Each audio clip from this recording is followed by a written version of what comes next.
Génesis 31:1 dice así: y oía Jacob las palabras de los hijos de Labán que decían: Jacob ha tomado todo lo que era de nuestro padre, y de lo que era de nuestro padre ha adquirido toda esta riqueza. Miraba también Jacob el semblante de Labán y veía que no era para con él como había sido antes. También Jehová dijo a Jacob: vuélvete a la tierra de tus padres y a tu parentela, y yo estaré contigo.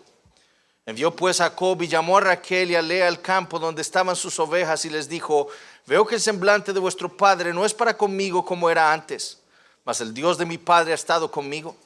Vosotras sabéis que con todas mis fuerzas he servido a vuestro padre, y vuestro padre me ha engañado y me ha cambiado el salario 10 veces, pero Dios no le ha permitido que me hiciese mal.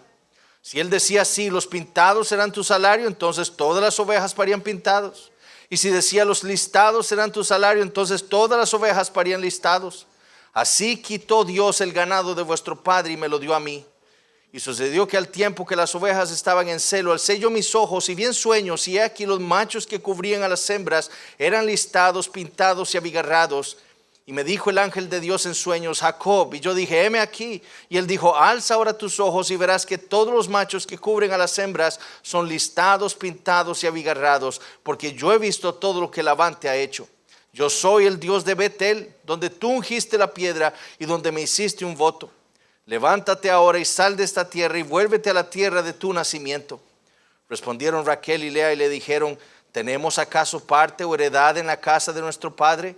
¿No nos tiene ya por extrañas, pues que nos vendió y aún se ha comido del todo nuestro precio? Porque toda la riqueza que Dios ha quitado a nuestro padre, nuestra es y de nuestros hijos. Ahora pues, haz todo lo que Dios te ha dicho.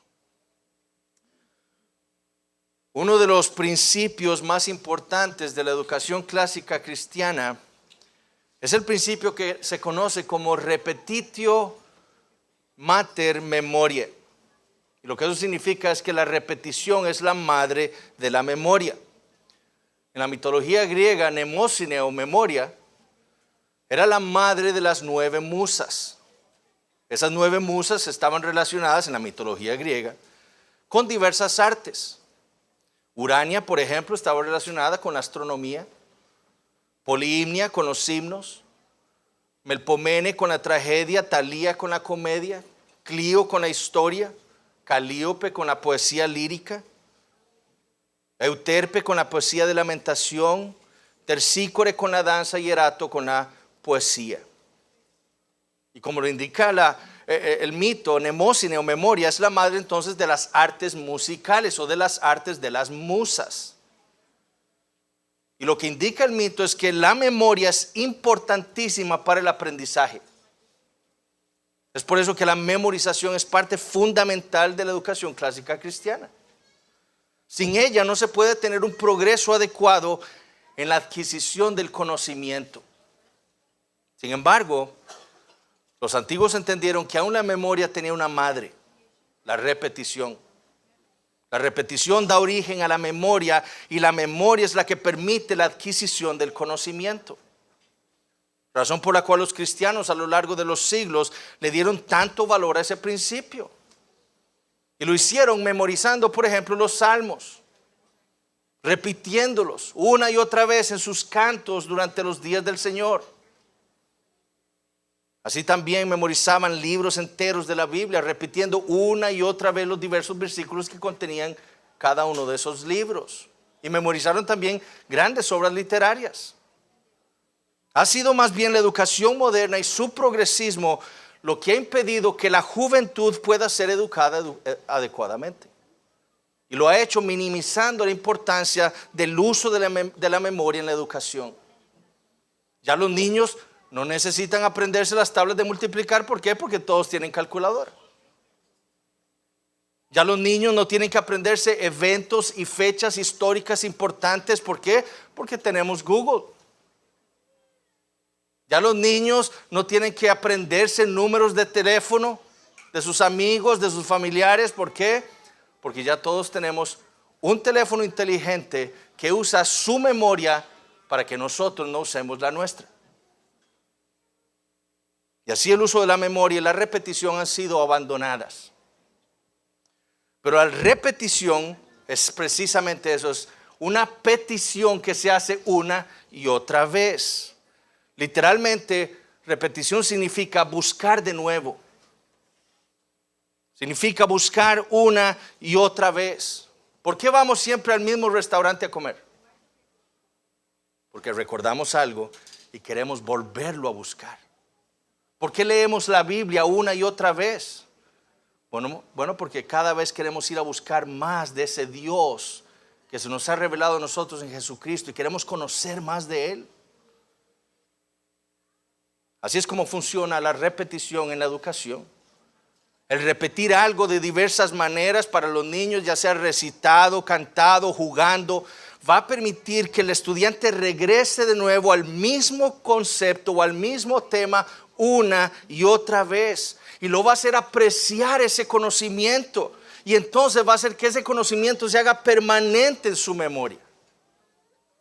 Ahora, ¿de dónde viene ese principio del aprendizaje? ¿Fue un invento de los griegos en la antigüedad? ¿Es un invento humano?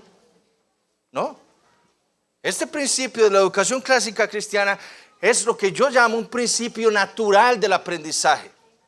Es decir, es un principio que Dios le dio a la humanidad para aprender. Y estas palabras que yo te mando hoy estarán sobre tu corazón. ¿Y qué? Y las repetirás a tus hijos una y otra vez. ¿Para qué? Para que se pegue en la memoria. Dios nos enseña, mis hermanos, a nosotros por medio de la repetición. Es parte importantísima de la instrucción que Dios le da a su pueblo. Y así es la Biblia. La Biblia, mis hermanos, es una historia. Es el registro de la historia de la redención que Dios dejó registrada para su gloria y para la salvación de su pueblo. Y es una historia también que es progresiva. Es decir, es una historia que se va desarrollando y amplificando con el paso de los siglos. Inició con una pequeña promesa a Adán y Eva. Y termina con ¿qué? Con la gran revelación del mejor Adán y la gloria que Él traerá a su pueblo.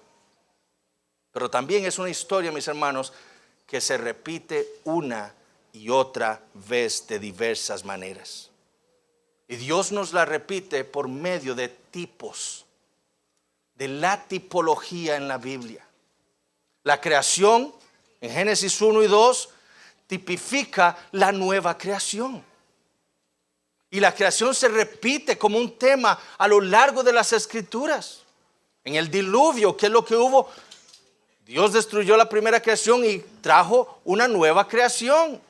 Y trajo a un nuevo Adán, a Noé, para poblar una nueva creación. Lo mismo haría con Jesucristo, trayendo una nueva creación y una nueva humanidad a una nueva tierra. La circuncisión del corazón apunta ¿a qué? A la regeneración. Y constantemente se nos está enseñando acerca de la necesidad de la circuncisión, que era un tipo que apuntaba a la regeneración, a la circuncisión verdadera del corazón. El diluvio apunta o tipifica el juicio de Dios. Y a lo largo de las Escrituras vemos diluvios que se nos cuentan una y otra vez para recordarnos que un día va a haber un juicio de Dios sobre toda la humanidad rebelde. Pero la historia de la salvación también es tipificada en las Escrituras por medio del Éxodo. Es por eso que el tema del Éxodo se repite también en múltiples ocasiones en la Biblia. Israel saliendo de Egipto se repite también en los Salmos. Lo vemos también en el Éxodo de Judá, de Babilonia, de nuevo de regreso a Jerusalén. Y como veremos al final en las aplicaciones, la obra de Jesús también se describe en los evangelios como un éxodo. Entonces Dios, mis hermanos, fue el primero en usar la repetitio o la repetición como una de las maneras para instruirnos a nosotros, su pueblo. Para Dios la repetición es de suma importancia para que nosotros, su pueblo, tengamos en nuestra memoria la obra que Él hizo en nuestro favor. Esa es la razón por la cual la Biblia usa este principio, la repetitio mater memoriae. Dios nos repite el Éxodo una y otra vez de diversas maneras para que tengamos en nuestra memoria y aprendamos acerca del mayor y mejor Éxodo que trajo el Señor Jesucristo. Y eso es lo que estaremos viendo el día de hoy. En esta mañana, mis hermanos, vamos a ver el éxodo de Jacob de la tierra de Harán. En este éxodo Dios nos va a recordar entonces el mejor y mayor éxodo que ha experimentado el pueblo de Dios en la historia, el que trajo el Señor Jesucristo. Y eso es lo que vamos a estar viendo en este texto. Y lo vamos a hacer en primer lugar viendo la causa del éxodo de Jacob de la tierra de Harán. En segundo lugar veremos el éxodo mismo de Jacob. En tercer lugar veremos el pleito entre Labán y Jacob. Y finalmente veremos el pacto entre Labán y Jacob. Veamos entonces el primer punto. La causa del éxodo de Jacob de la tierra de Harán. Por 20 años Jacob ha estado experimentando la mano tiránica de Labán en su vida. Primero lo engañó dándole a Lea en vez de darle a Raquel, que era la que él amaba. 14 años después intentó defraudarlo con su salario. Y Jacob obviamente no sintió en ningún momento a su tío como alguien amoroso, sino un amo duro y cruel. Jacob, como vimos la semana pasada, no se sentía como el sobrino de Labán, se sentía como su esclavo. Te he servido, le dijo. Sin embargo, como se le había prometido 20 años antes, Dios estaba con Jacob. He aquí, yo estoy contigo y te guardaré por donde quiera que fueres. Ni siquiera Labán, el gran engañador, podría defraudar a Jacob. Y fue por esa razón por la que Jacob había experimentado tal prosperidad. Dios estaba con él.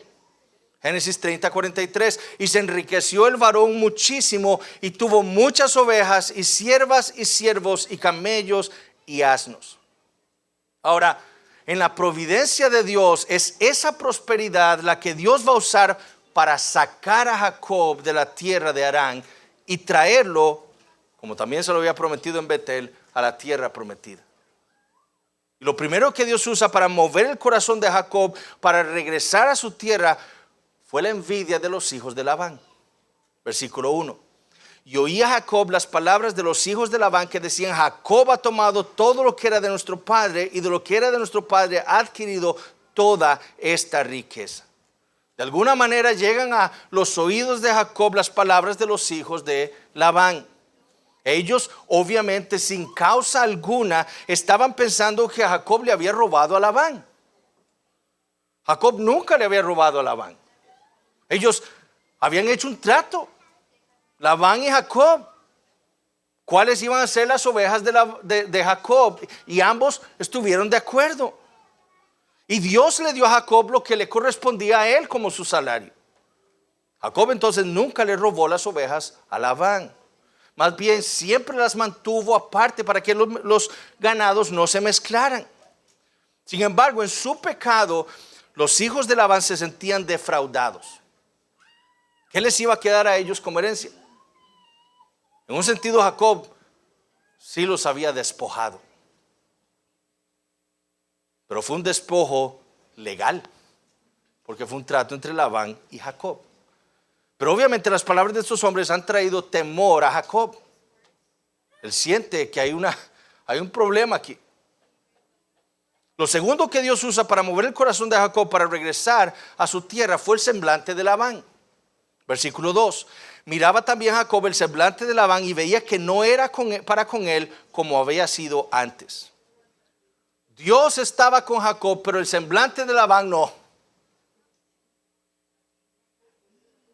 En otras palabras, Labán estaba enojado con Jacob. Se sentía despojado de lo que era suyo. Y Jacob entonces siente que su vida corre peligro. Labán tiene envidia entonces de la prosperidad de Jacob y piensa: todo lo que Jacob tiene es mío. Jacob entonces también siente temor. En tercer lugar, Jacob tiene el deseo de regresar a su tierra por un mandato directo que recibe de parte del Señor. Versículo 3. También Jehová dijo a Jacob: vuélvete a la tierra de tus padres y a tu parentela, y yo estaré contigo. Dios no solo le da una orden a Jacob: vuélvete a la tierra de tus padres, pero también lo anima y le recuerda aquella promesa que le había hecho en Betel. Así como he estado contigo hasta ahora, así lo seguiré estando. No te preocupes. Pero finalmente, creo yo, es el consejo más bien y la resolución de sus esposas lo que hace que Jacob tome la decisión de partir. Jacob escucha las palabras de los hijos de Labán, ve el semblante de Labán, recuerda las palabras de Dios y entonces llama a sus esposas al campo. Y lo que hace, como leímos, es hacer una defensa de su comportamiento en Harán. Y por eso lo hace en el campo, donde nadie los pueda escuchar. Su padre les dice: está enojado conmigo. Pero el Dios de mi padre, y de nuevo es interesante cómo Jacob describe a Dios. Él no lo describe como mi Dios, el Dios de mi padre. Él sí está conmigo. Ustedes saben que yo he servido bien a su padre. Él me ha cambiado el salario en múltiples ocasiones queriendo defraudarme, pero Dios no se lo ha permitido. Fue Dios quien le quitó a Labán su ganado y me lo dio a mí. Yo no me he robado nada. De hecho, lo único que yo hice fue seguir los pasos que Dios me dio en un sueño. Además, Dios me dijo: yo soy el Dios de Betel, donde tú ungiste la piedra y donde me hiciste un voto. Levántate ahora y sal de esta tierra y vuélvete a la tierra de tu nacimiento. En otras palabras, Jacob desea que sus esposas sepan la verdad. Yo no he hecho nada malo. En todo fui guiado por Dios. Y él mismo me dijo que debía regresar de vuelta a mi tierra. ¿Cómo responden entonces Raquel y Lea a la defensa de su esposo? Versículos 14 al 16. ¿Tenemos acaso parte o heredad en la casa de nuestro padre? ¿No nos tiene ya como por extrañas, pues que nos vendió y aún se ha comido del todo nuestro precio? Porque toda la riqueza que Dios ha quitado de nuestro padre, nuestra es y de nuestros hijos. Ahora pues, haz todo lo que Dios te ha dicho. Labán no solo estaba contra Jacob, sus propias hijas sentían el odio de su padre. Ellas se sentían como extrañas, no como hijas amadas. Se sentían como esclavas que fueron vendidas a Jacob por un precio. Y el precio de su boda, el mismo Labán se lo comió todo. Eso le correspondía a ella después de casarse. Y Labán se lo comió todo, dicen ellas. Para ellas es clara esta verdad: toda la riqueza que Dios le ha quitado a nuestro padre, nuestra es y de nuestros hijos. Dios ha hecho esto, es lo que ellas están diciendo. Él nos ha dado toda la riqueza de Labán, tú no la has robado. Y noten entonces el consejo que le dan a Jacob: ahora pues, haz todo lo que Dios te ha dicho. Qué bueno es Dios, mis hermanos. Unanimidad en la familia de Jacob. Donde una vez hubo guerra, ahora hay paz y unidad. Estamos contigo, esposo. Te acompañaremos a donde Dios te quiera llevar. Obedece su voz. ¿Y qué hace Jacob entonces? Bueno, este es el segundo punto del sermón. Jacob huye o hace su éxodo de la tierra de Harán hacia la tierra prometida. Versículos 17 y 18. Entonces se levantó Jacob y subió sus hijos y sus mujeres sobre los camellos y puso en camino todo su ganado y todo cuanto había adquirido, el ganado de su ganancia que había obtenido en Padán Aram, para volverse a Isaac su padre en la tierra de Canaán. Eso era precisamente lo que Jacob necesitaba. Él necesitaba saber que sus esposas estaban con él, que ellas estaban de acuerdo con su proceder. Si ellas iban a acompañarlo, debía ser voluntariamente. En la antigüedad, llevarse una esposa a la fuerza era un crimen. Pero en cuanto Jacob verifica que el corazón de sus esposas están con él las toma a sus hijos, a sus hijas, toma todas sus posesiones y a sus hijos y a sus hijas los pone sobre camellos. Recordemos que muchos de los niños eran pequeños. Rubén tendría probablemente aquí 13 años aproximadamente. José, que era el menor, podía tener 6 o casi 7 años de edad. Y los camellos entonces les iban a ayudar a salir y llegar más rápido a la tierra prometida. Pero Jacob toma también todo lo que había adquirido en Harán, hasta el ganado de su ganancia, no de su robo. Él no se robó nada, de su ganancia. Todo lo que le pertenecía legalmente a él lo tomó y salió. Y noten cómo lo dice Moisés: tomó sus hijos, sus mujeres, su ganado. Eso le pertenece a Jacob. Ahora, Jacob sigue actuando en incredulidad. Recordemos que Dios le ha dicho ya en varias ocasiones que él estaría con él. Ni Labán, ni los hijos de Labán, ni sus criados, nadie le iba a poder hacer daño a Jacob porque Dios estaba con él. Pero Jacob prefiere tomar precauciones. Sí, yo sé que Dios me ha dicho que él va a estar conmigo, pero mejor tomo precauciones. ¿Y qué hace? Bueno, espera el tiempo en que los pastores se iban de su hogar a trasquilar las ovejas. Versículo 19. Pero Labán había ido a trasquilar sus ovejas. Según los académicos, los pastores de estas regiones trasquilaban sus ovejas en la primavera, y lo que hacían es que se llevaban todo su ganado 3 o 4 días de distancia para trasquilarlas, y esto ocupaba, según los académicos, entre 350 y 400 ayudantes para trasquilar todo ese ganado. Entonces, esta era la oportunidad de Jacob. Sí, yo sé que Dios me ha dicho que Él me va a cuidar y que Él está conmigo, pero mejor me voy en secreto. Cuando Labán se ha ido lejos con todos sus criados, esta era la oportunidad de Jacob. Por temor lo hizo. Pero no solo Jacob aprovechó la ausencia de Labán en su hogar, Raquel también. Versículo 19. Y Raquel hurtó los ídolos de su padre. Literalmente Raquel hurtó los terafines de Labán.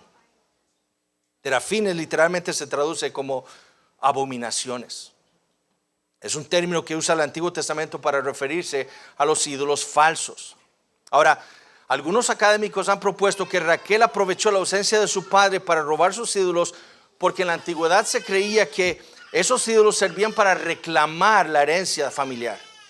Entonces ella dice: mi padre nos dejó sin nada, entonces ahora me llevo los ídolos y con esto voy a reclamar mi herencia en el futuro.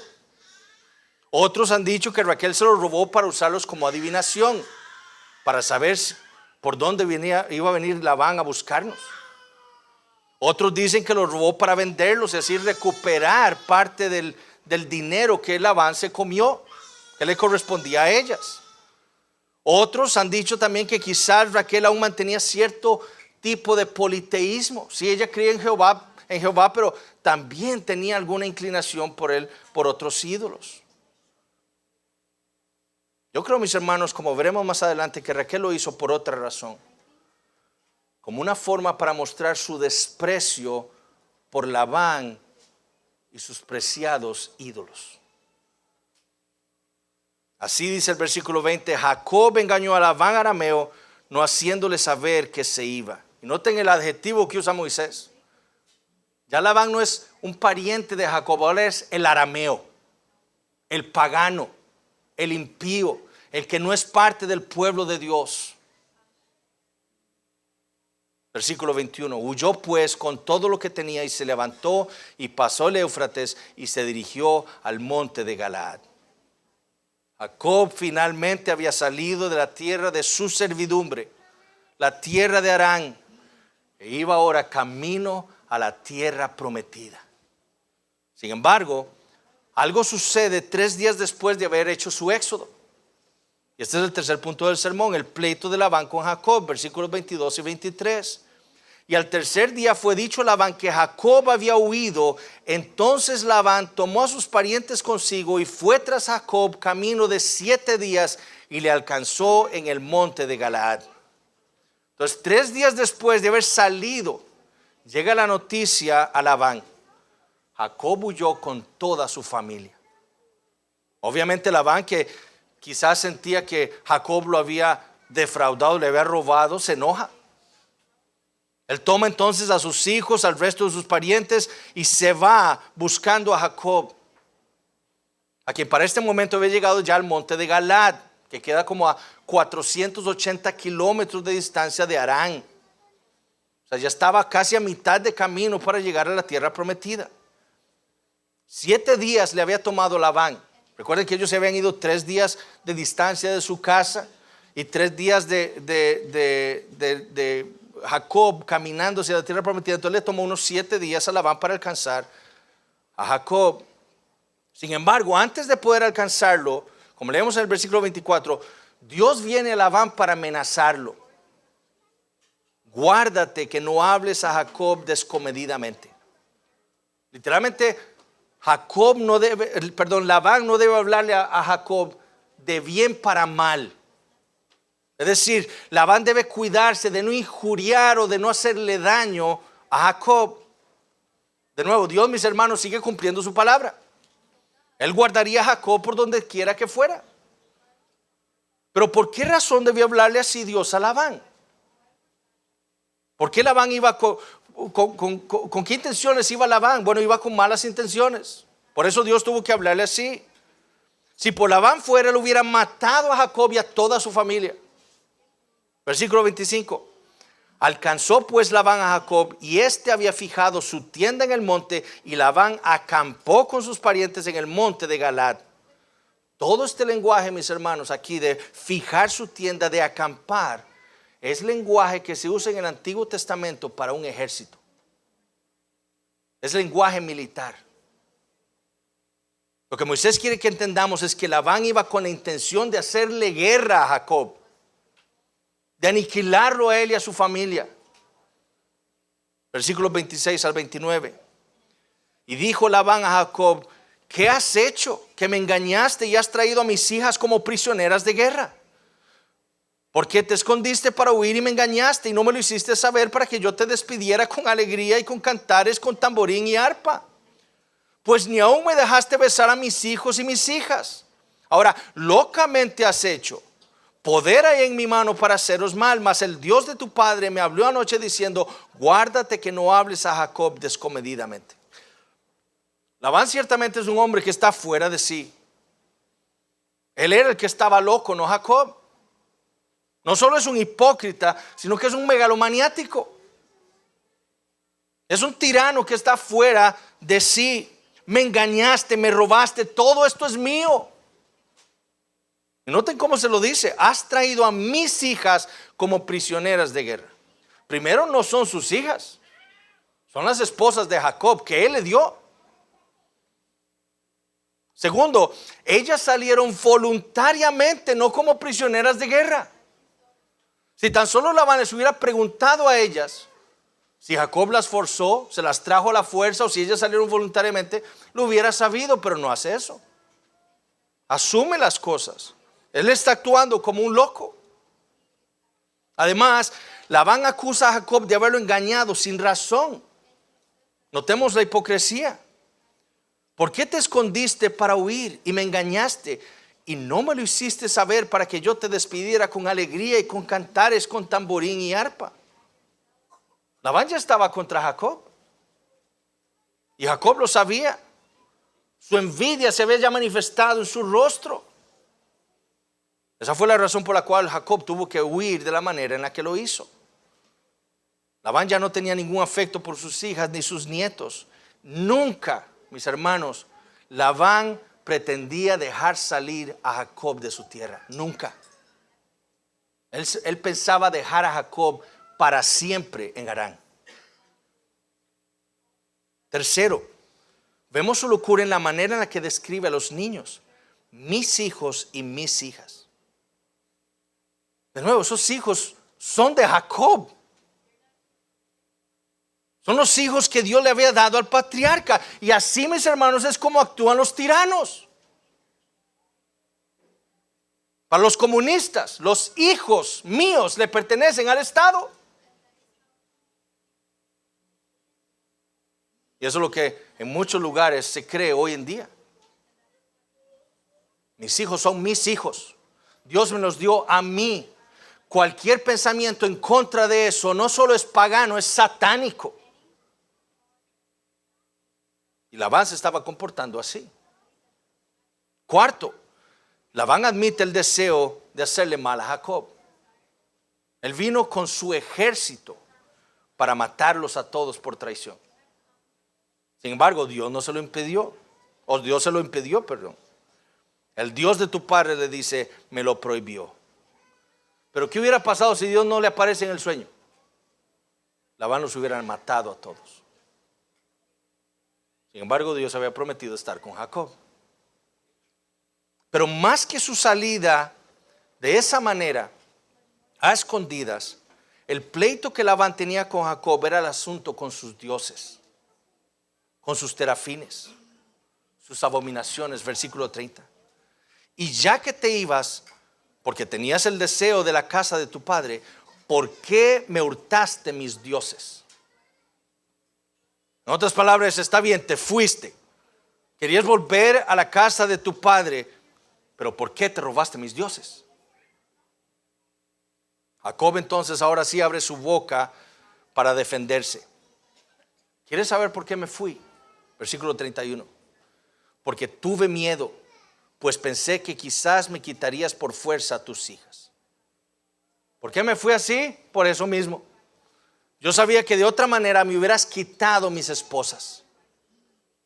Pero Jacob, ignorando lo que había hecho Raquel, su amada, en lugar de preguntarles a ellas primero, de preguntarle a sus hijos, a sus hijas, amores, ¿alguno de ustedes se llevó los ídolos de su papá, de su abuelo? O a sus criadas. ¿Alguno tomó algo? No. Imprudentemente dice esto en el versículo 32. Aquel en cuyo poder hallares tus dioses no viva. Delante de nuestros hermanos reconoce lo que yo tenga tuyo y llévatelo. Esto lo dice Moisés, o lo dijo Jacob, porque Jacob no sabía que Raquel los había hurtado. Oh, hermanos, cuánto cuidado debemos tener cuando hablamos. Proverbios 10:19 dice, en las muchas palabras no falta el pecado, mas el que refrena sus labios es prudente.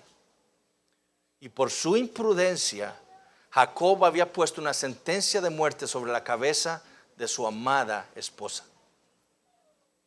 Labán entonces empieza a ir tienda por tienda revisando si en alguna de ellas estaban sus amados ídolos. Primero obviamente va a entrar en la tienda de Jacob, de su enemigo. Luego entra en la de Lea, la hija de los ojos tiernos. Luego Bila, Silpa. Y por último entra en la tienda de Raquel, quizá pensando que ella jamás podría hacerle algo así a él. Versículos 33 al 35. Entró Labán en la tienda de Jacob, en la tienda de Lea y en la tienda de las dos siervas y no los halló. Y salió de la tienda de Lea y entró en la tienda de Raquel. Pero tomó Raquel los ídolos y los puso en una albarda de un camello y se sentó sobre ellos.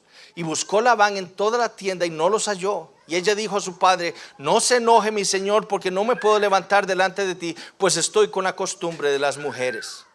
Y él buscó, pero no halló los ídolos. Hace algunos años un hermano me había hecho un comentario sobre un sermón que yo prediqué, en el cual yo había dicho algo específicamente para hacer reír a la iglesia. Y el hermano me dijo que eso él no lo había apropiado para un sermón. En mi defensa yo lo que le dije fue que mi propósito había sido hacer reír a la congregación. Específicamente escribí lo que escribí para hacer reír a mis hermanos. Y en mi defensa también le dije que lo único que yo estaba haciendo era imitar a Dios. Porque Dios es un Dios que se complace en hacernos reír. ¿Ustedes sabían eso? El problema es que nosotros a veces no entendemos la ironía divina. Y pasamos por alto cosas que Dios nos está enseñando en las Escrituras con el propósito de hacernos reír. Y este pasaje es un ejemplo de ello. Labán ha entrado por todas las tiendas buscando sus preciados dioses. Busca los dioses a los cuales él ha entregado su vida, a los cuales él ama, en los cuales ha puesto su confianza, a los cuales les reza o les ora, y no los ha encontrado. Entra finalmente en la tienda de Raquel. Ella los toma, los pone sobre una montura de los camellos, se sienta sobre ellos. Labán está levantando todo lo que encuentra en la tienda de Raquel, buscando sus ídolos, y Raquel le dice: no se enoje mi señor, porque no me puedo levantar delante de ti, pues estoy con la costumbre de las mujeres. Hermanos, ¿qué clase de dioses son estos? Dioses que pueden ser robados, dioses que pueden ser profanados. No solo Raquel se ha sentado sobre esos dioses, sino que en su inmundicia, recordemos que en el Antiguo Testamento la mujer, cuando estaba en su periodo menstrual, era inmunda por los días hasta que se quitara el periodo. En su inmundicia ella se sienta sobre esos dioses. Entonces Raquel no solo ha profanado los ídolos sentándose sobre ellos, sino que los ha hecho inmundos, manchándolos con su sangre. De nuevo, como pregunta Hamilton, ¿qué clase de dioses son aquellos que se pueden robar, que se pueden esconder y sobre los que uno se puede sentar? Los dioses tan importantes para Labán han sido reducidos a toallas sanitarias. Esa es la ironía divina. Los judíos se ríen cuando leen esa historia, porque entienden lo que Dios nos está diciendo. La vanidad de la idolatría son nada. Miren lo que yo pienso de los ídolos. Son inmundos, yo mismo los profano. Esa es la ironía divina, mis hermanos. Dios está burlando de los dioses de Labán, de los dioses paganos. Todos esos son abominaciones, inmundos, vanidad. Raquel no se robó esos ídolos porque ella mantuviera algún politeísmo, ni porque quisiera tratar de venderlos. Ella los robó para mostrar la vanidad de esos dioses falsos, para burlarse de su padre, para profanarlos. Lo mismo que iba a hacer Dios siglos después con los dioses de Egipto, lo hizo Dios usando a Raquel. Se burló de ellos. ¿Cuáles son los dioses de Egipto? ¿Qué es lo que ellos pueden hacer? Absolutamente nada. El Dios del Nilo soy yo. El Dios de las moscas soy yo. El Dios de los piojos soy yo. El Dios de la langosta soy yo. El Dios del sol soy yo. El Dios de las tinieblas soy yo. Yo soy el único Dios.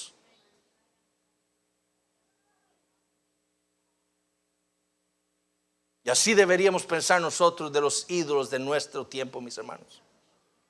Son vanidad. Los dioses a los que los hombres del mundo le entregan sus corazones, mis hermanos. A los que el mundo quiere que nosotros le entreguemos nuestro corazón también.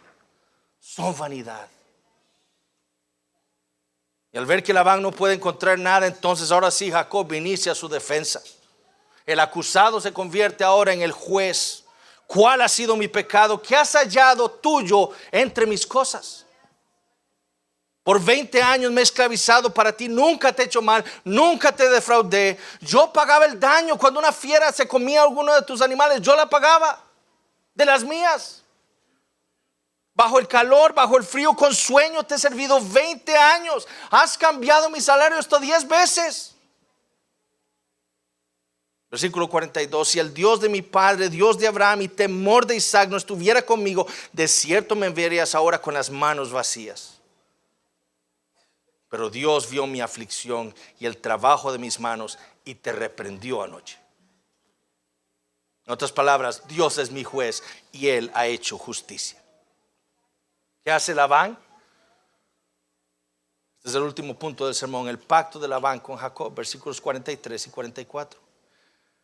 Respondió Labán y dijo a Jacob: las hijas son hijas mías, y los hijos míos son, y las ovejas son mis ovejas, y todo lo que tú ves es mío. ¿Y qué puedo yo hacer hoy hasta mis hijas o a sus hijos que ellas han dado a luz? Ven pues ahora y hagamos pacto tú y yo, y sea por testimonio entre nosotros dos. De nuevo veamos la locura y el autoengaño de Labán.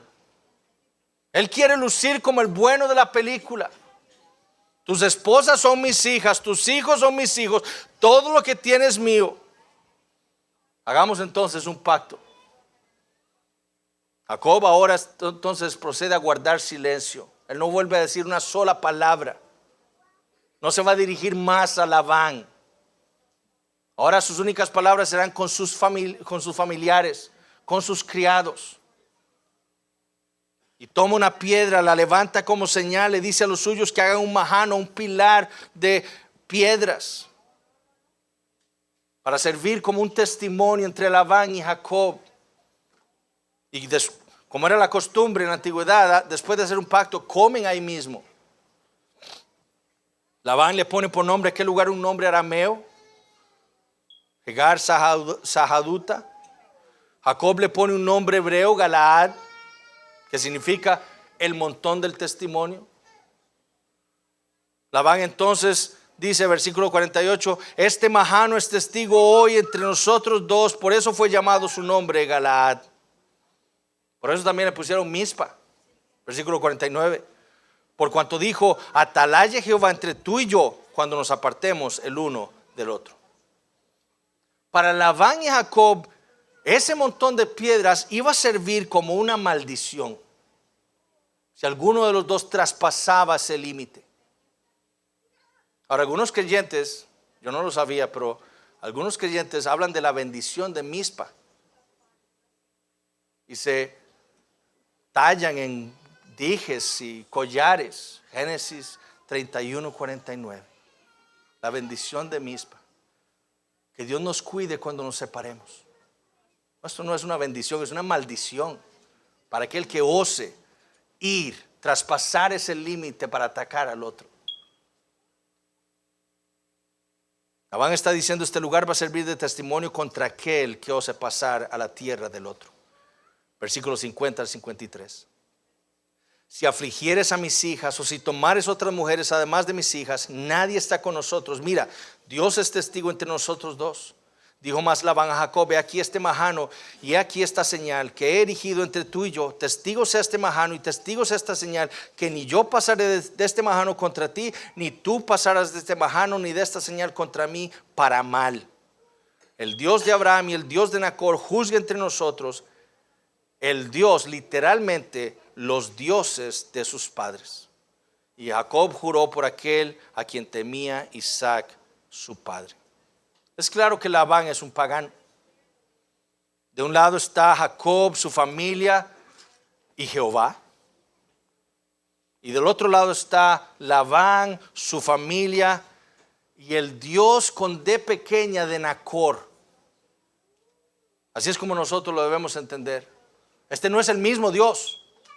No es el Dios de Abraham y es el mismo Dios de Nacor. No, es el Dios de Abraham y el Dios con D pequeña de Nacor, otro pagano. En su paganismo, obviamente, Labán piensa que hay multiplicidad de dioses. Uno el Dios de Abraham y otro el Dios de Nacor. Nacor era obviamente pariente de Labán, era hermano de Abraham, otro pagano. Jacob, sin embargo, hace su juramento. ¿Por quién? Por aquel a quien temía Isaac. Literalmente traducido del hebreo es el Dios de Isaac que infunde temor. Es por ese, fue por ese por quien Jacob hizo el juramento. Inmediatamente después, como era la costumbre, Jacob vuelve a sacrificar animales para la comida pactual. Al otro día se levantó Labán, versículo 55, besó a sus hijos, sus hijas y los bendijo y regresó y se volvió a su lugar. Labán sería olvidado a partir de este momento de la historia en la Biblia. Su despedida de Jacob en Galaad será la última vez que leamos su nombre. Por el contrario, Jacob seguiría su camino hacia la tierra prometida. Dios, mis hermanos, había sacado a Jacob de la tierra de su servidumbre y lo traería a la tierra prometida. Repetitio mater memoriae. Este es el segundo gran éxodo que se nos ha narrado a nosotros en el libro de Génesis. El primero, un mini éxodo. Abraham de la tierra de Ur a la tierra prometida. Este segundo éxodo en las Escrituras no solo amplifica lo que fue el primero, sino que tipificaría el gran éxodo de Israel de la tierra de Egipto. Porque mis hermanos, así como Jacob era un esclavo en la tierra de Labán, así lo sería Israel en la tierra de Egipto.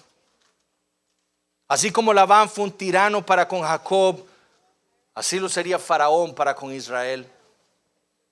Así como Dios vio la dureza del trato de Labán para con Jacob, así dice Éxodo 2:25, vio Dios a los hijos de Israel en Egipto. Así como Dios le ordenó a Jacob salir de la tierra de Harán, así mismo el Señor le ordenaría a Israel salir de la tierra de Egipto. Así como salió Jacob con toda su familia de Harán sin dejar ni uno solo, así mismo Israel saldría con todas sus familias de Egipto sin dejar uno solo. Así como Labán persiguió con su ejército a Jacob para matarlo por haber escapado de su tierra, así mismo Faraón perseguiría a Israel con todo su ejército por haber escapado de Egipto. Así como Jacob despojó de todos sus bienes a Labán antes de salir de su tierra, así mismo despojaría a Israel al Egipto después de salir de la tierra. Así como Dios impidió que Labán le hiciera daño a Jacob, así mismo Dios impediría que Faraón le hiciera daño a Israel. Así como Dios profanó los dioses de Labán usando a Raquel, así mismo Dios profanaría los dioses de Egipto usando a Moisés. Así como Dios sacó a Jacob y lo llevó a la tierra prometida, así mismo sacaría a Israel de Egipto para llevarlo a la tierra prometida. El éxodo de Jacob, mis hermanos, tipificaría el éxodo de Israel. Pero el éxodo de Israel tipificaría el mejor y mayor éxodo que Dios traería a su pueblo por medio de Jesús. Así fue como el Señor se vio a sí mismo en el Antiguo Testamento. Así fue como los apóstoles entendieron el Antiguo Testamento. Mateo, por ejemplo, ve la ida de Jesús con sus padres a Egipto, cuando Herodes quiere matar a todos los niños, como el cumplimiento del éxodo de Israel. Mateo dijo en Mateo 2:16 que aquello sucedió para que se cumpliese lo que dijo el Señor por medio del profeta cuando dijo: de Egipto llamé a mi hijo. Jesús vendría para traer un éxodo para su pueblo. Pero más claramente los evangelistas dejan claro que lo que Jesús vino a hacer fue a cumplir el éxodo al que apuntaba el éxodo de Israel. Cuando Jesús subió al monte donde se transfiguró con Pedro, Juan y Jacobo, lo que los apóstoles escucharon a Jesús, a Moisés y a Elías hablar, dice Lucas 9:39, fue de su partida que iba Jesús a cumplir en Jerusalén. Literalmente lo que dice Juan es que ellos lo que escucharon fue del éxodo que Jesús iba a cumplir en Jerusalén. Esa es la palabra que usa en el griego. Porque con su muerte y su resurrección, el Señor traería el verdadero éxodo para su pueblo. El verdadero éxodo de su verdadera esclavitud, Satanás y el pecado. Porque con su muerte y resurrección Jesús despojaría al peor tirano que ha existido. Él lo ató, ¿para qué? Para saquear su casa, para despojarlo de cada uno de su pueblo. Con su muerte y resurrección Jesús protegería a su pueblo de ese gran enemigo también. Y de la muerte un día.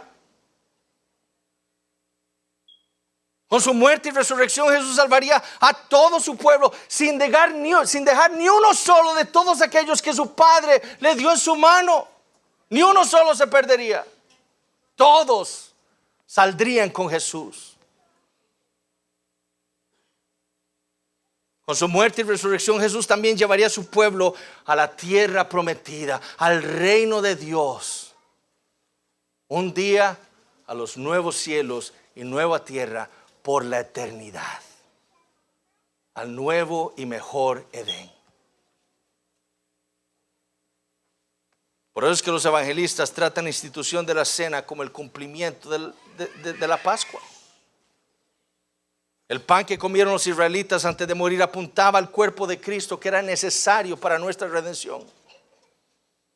La copa que tomaron los israelitas conmemorando el antiguo pacto ahora simbolizaba el nuevo pacto, establecido en la sangre de Jesús para el perdón de nuestros pecados.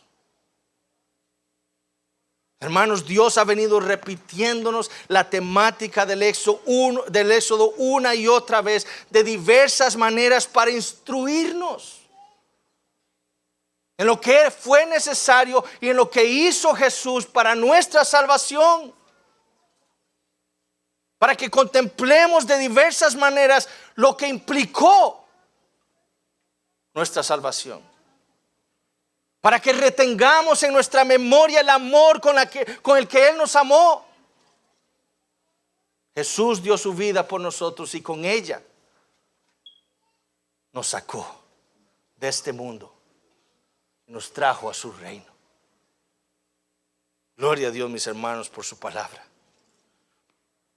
Pero si esto fue lo que hizo el Señor por nosotros, mis hermanos, ¿no deberíamos vivir de una manera diferente en este mundo? Jacob no era un arameo. Jacob nunca se sintió un arameo. Él era un hijo de Isaac. Labán sí era un arameo. Por eso fue que Jacob quería salir de esa tierra, porque no era suya. Lo mismo nosotros, mis hermanos, nosotros no pertenecemos a este mundo. Israel no pertenecía a Egipto, aunque muchos quisieron volver a Egipto. Pero nosotros no somos de este mundo. ¿No deberíamos vivir entonces de una manera diferente? ¿No debía vivir Jacob de una manera diferente en la tierra de Labán? ¿No debía vivir Israel de una manera diferente en Egipto? ¿No deberíamos vivir nosotros de una manera distinta en este mundo? ¿No deberíamos hablar de una manera diferente? ¿No deberíamos entretenernos de una manera diferente? ¿No deberíamos vestir de una manera diferente? ¿No deberíamos gastar nuestro dinero de una manera diferente? Hoy escuchábamos. El mundo quiere invertir en esta vida. 30 años de inversión, qué montón. No, eso no es nada. Invirtamos para la eternidad. Invirtamos en el reino de Dios. Ofrendemos a la iglesia para que la iglesia pueda usar esos dineros para plantar otras iglesias que impacten Costa Rica, no por 20 o 30 años, por 100, 200, 300 años, si el Señor lo permitiera. ¿Por qué no invertir, por ejemplo, en nuestra escuela? Ayudar a esa escuela que está invirtiendo en nuestros hijos para educarlos de una manera bíblica, para que ellos puedan impactar a nuestro país en el futuro y puedan impactar sobre todo a sus hijos y sus hijos a sus hijos y sus hijos a sus hijos. por 2, 3, 4, 5 generaciones en Costa Rica. Pero nuestra mente es tan corta de vista que pensamos que 20 o 30 años es mucho.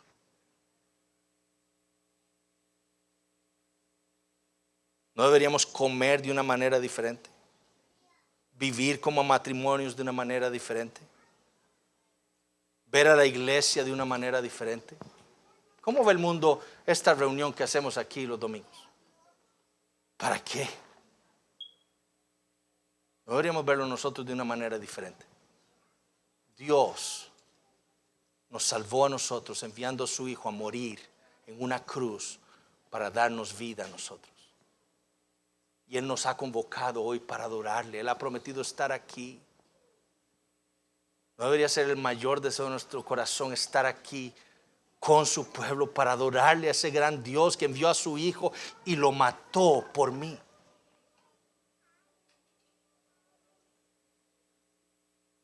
Si somos creyentes, si hemos recibido esa gracia especial de Dios, todo, mis hermanos, debería ser diferente en nosotros. Todo. Ahora la pregunta ¿es esto una realidad en mi vida? ¿Estoy viviendo como alguien que está de pasada en este mundo? Como un peregrino que no tiene apego por las vanidades ni los ídolos de esta vida. Como alguien que tiene su meta bien fija en la eternidad. Porque, mis hermanos, hay un gran peligro. Es el peligro de vivir como vivió Labán, autoengañado, creyendo ser lo que no era, creyendo poseer lo que no poseía. Es que habrán algunos aquí en esta mañana que crean que son cristianos solo porque vienen a la iglesia el domingo, pero no sirven a sus hermanos, no están involucrados en las actividades de la iglesia, en los cultos, en el evangelismo, en las conferencias, en el servicio a sus hermanos. ¿Habrá alguno aquí que está satisfecho y plenamente seguro de ser un verdadero cristiano, dando lo mínimo para el Señor, autoengañándose?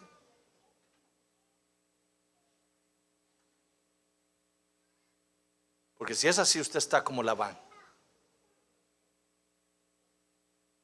Es por eso que las escrituras están llenas, mis hermanos, de advertencias para todos los que profesan ser cristianos. Examinaos a vosotros mismos si estáis en la fe. Probaos a vosotros mismos. ¿O no os conocéis a vosotros mismos que Jesucristo está en vosotros, a menos que estéis reprobados? Si Jesucristo está en nosotros, mis hermanos, debería haber fruto espiritual. Gálatas 5 dice, debería haber amor, gozo, paz, paciencia, benignidad, bondad, fidelidad, mansedumbre, templanza. Gálatas 5 también dice que si Jesucristo está en nosotros, deberíamos nosotros crucificar la carne con sus pasiones. Gálatas 5 también dice que si Jesucristo está en nosotros, nosotros viviríamos nuestra vida por el Espíritu, no por la carne. ¿Está el Espíritu guiando su vida o su carne? Labán, mis hermanos, fue testigo de la realidad del Dios verdadero en su vida. Él supo que fue el Dios verdadero quien lo había prosperado a él. Pero prefirió seguir viviendo su vida como la estaba llevando, teniendo una opinión equivocada de sí mismo. Y pereció. Si usted ha estado viviendo así, el Señor lo llama a arrepentirse y a volver a caminar con el Señor en obediencia para su gloria. Que Dios, mis hermanos, continúe haciendo su obra entre nosotros para que nosotros, cada uno de nosotros y como iglesia, podamos vivir nuestras vidas a la luz del gran éxodo que Dios trajo a nuestras vidas en Jesucristo. Vamos a orar. Padre Celestial, te damos gracias por tu palabra. Gracias, Señor, porque nos permitiste ver todo este capítulo, Señor. Nos has alimentado, nos has animado, nos has recordado, Señor, la gran obra de Cristo en la cruz. Y el éxodo que trajiste para nosotros, tu pueblo, sacándonos de este mundo, de la esclavitud del pecado, de la esclavitud de Satanás, para traernos a tu reino y hacernos tuyos, Señor. Pero también, Señor, nos has confrontado con la vida que estamos llevando, Señor. Una vida negligente, una vida para nosotros mismos, una vida de mediocridad. Oh, Señor, trae arrepentimiento a nuestras vidas y que podamos ser una iglesia, Señor, que entendiendo el Evangelio te quiere servir a ti por sobre todas las cosas, para que solo tú recibas la gloria y para que tu pueblo escogido en la eternidad sea salvo. Señor, salva a nuestros hijos, bendícelos a ellos, que ellos puedan ser parte, Señor, de ese éxodo traído por Jesucristo. Hazlo todo para tu gloria. En el nombre de Jesús oramos. Amén.